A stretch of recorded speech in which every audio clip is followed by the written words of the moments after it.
আমার আল্লাহ আমাকে নৈরাশ্য থেকে বাঁচানোর জন্য প্রত্যেক রাতে আমার আল্লাহ বান্দাকে জিজ্ঞেস করে, বান্দা কোনো অসুবিধা হইলে বলিস, আমার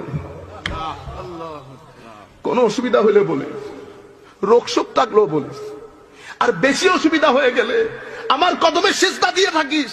আমি ওয়াদা দিচ্ছি, সিজদা দিবি, আমি তোর সমস্যা দূরীভূত করে দেব। হাত্তা সুদ্দা ফকরা। আমরা সমস্যা নিয়ে ধারে ধারে ঘুরি, ধারে ধারে ঘুরি। আল্লাহর দরবারে আসি কেউ আমরা বুকে হাত দিয়ে বলতে পারবো? কোনদিন আমরা হঠাৎ করে রাতে উঠে কোরআন শরীফ পড়তে ইচ্ছে করে, একটু দুইটা আয়াত পড়ি আমার আল্লাহ? কেউ? আমি সহ, আমি আবার বুজুর্গ নি কোন পুকুরের মাছ। ফিলিংস গুলো কেন?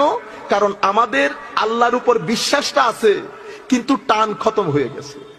আপনি যখন আল্লাহর প্রতি আপনার টান তৈরি হবে, মনে রাখবেন আমার আল্লাহ আপনার প্রতি টান অনুভব করতেছে।